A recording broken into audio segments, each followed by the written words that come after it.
Hi friends, இன்றைக்கி நம்ம Nisha cooking சேனலில் ஒரு அருமையான ஸ்நாக்ஸு முட்டை வச்சு செய்கிற இந்த ஸ்நாக்ஸ் வந்து எக் பால்ஸு நல்லா சூப்பராகவும் நல்லா கிறிஸ்பியாகவும் டேஸ்டியாகவும் இருக்கும். இந்த பால் வந்து நீங்கள் டக்கு டக்குன்னு வீட்டில் இருக்கிற பொருட்களை வச்சு செஞ்சிடலாம்.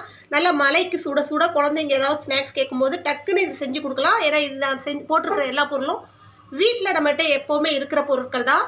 இந்த பால்ஸை நீங்கள் கெச்சப்போடையோ இல்லை புதினா சட்னி அதாவது க்ரீன் சட்னியோடையோ சேவ் பண்ணிங்கன்னா நல்லா சூப்பராக அருமையாக டேஸ்ட்டாக இருக்கும். வாங்க இந்த பால் எப்படி செய்யலான்னு பார்ப்போம்.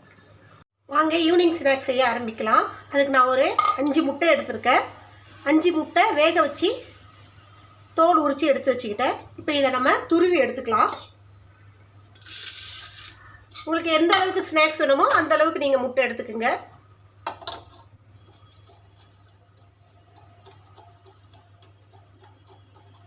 முட்டை துருவி எடுத்தாச்சு. இப்போ இதில் ஒரு சின்ன வெங்காயம் பொடியாக நறுக்கி வச்சுருக்கேன், சின்ன சைஸ் வெங்காயம், ஒரு கேரட்டு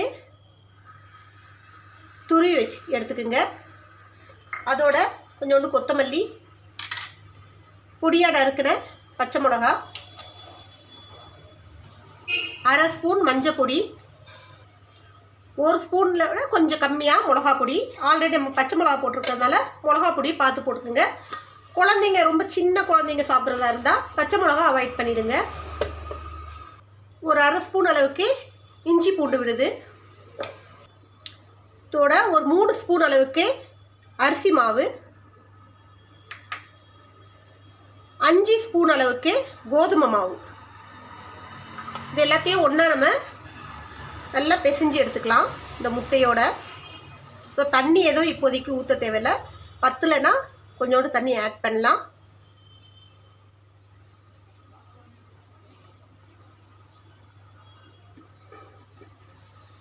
இப்போ இதுக்கு தேவையான அளவு உப்பு போட்டுக்கலாம்.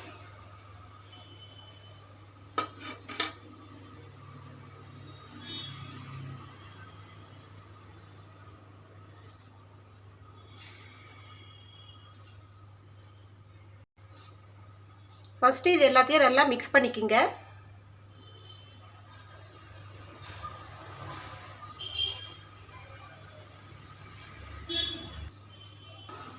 இப்போ இதில் கொஞ்சமாக தண்ணியை தெளித்து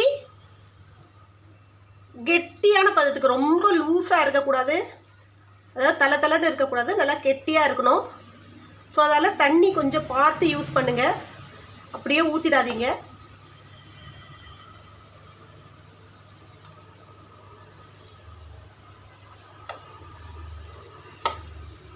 நம்ம எந்த அளவுக்கு கெட்டியாக பிடிக்கிறோமோ அந்த அளவுக்கு நமக்கு அந்த ஸ்நாக்ஸ் வந்து நல்லா கிறிஸ்பியாக வரும்.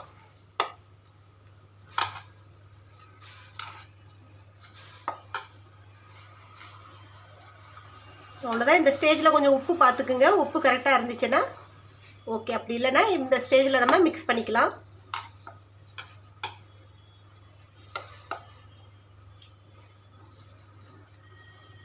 ஸோ ஈஸியான ஸ்நாக்ஸு டக்குன்னு செஞ்சிடலாம். வீட்டில் இருக்கிற எல்லா பொருளும் நம்ம வீட்டிலே இருக்கும். நம்ம இப்போ ஆட் பண்ண எல்லா பொருளும் நம்ம வீட்டிலே இருக்கிற பொருள் தான்.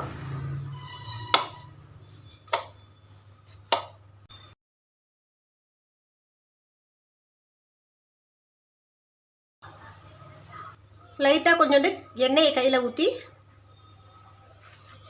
இதை பிடிச்சிக்கிங்க.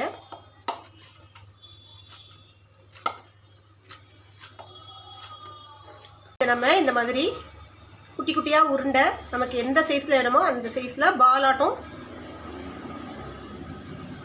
ரொம்ப பெருசாக பிடிக்காதீங்க, இல்லை உள்ள வரைக்கும் வேகாமல் போயிடும். கொஞ்சம் இந்த சைஸ் பால் இந்த மாதிரி குட்டி குட்டியாக பாலாக நம்ம ரெடி பண்ணி வச்சுக்கலாம்.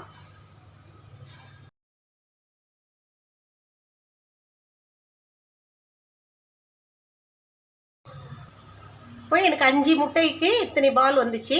பட் முட்டை நீங்கள் எத்தனை வேணாலும் எடுத்துக்கோங்க. நம்ம இதில் போடுற மசாலா பொருட்களை பொறுத்து நமக்கு இந்த பால்ஸோடைய அளவு அதிகரிக்கிறது, எவ்வளோ வேணும்னு சொல்லிட்டு வரும்.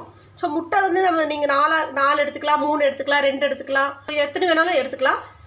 பட் நீங்கள் அந்த மாவு இந்த உள்ளே போட்டிருக்கிற மசாலா எல்லாம் கொஞ்சம் அதிகமாக எடுத்திங்கன்னா பால்ஸும் நிறைய வரும். அடுப்பில் எண்ணெய் சட்டியை வச்சு எண்ணெயை ஊற்றிக்கிங்க. எண்ணெய் நல்லா கம்ப்ளீட்டாக ஹீட் ஆன பிறகு அடுப்பை வந்து மீடியம் ஃப்ளேமில் வச்சுக்கோங்க. ஏன்னா நம்ம உருண்டை வந்து உள்ள வரைக்கும் நல்லா வேகணும். எண்ணெய் நல்லா ஹீட் ஆயிடுச்சு. ஒன்று ஒன்றா இதை நம்ம இதில் போட்டுக்கலாம்.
மொத்த பாலும் நம்ம போட்டு பொரிச்சு எடுத்தாச்சு. ஆனால் நான் எந்த அளவுக்கு எண்ணெய் ஊற்றுனேன்னா அந்த அளவுக்கு எண்ணெய் அப்படியே இருக்குது.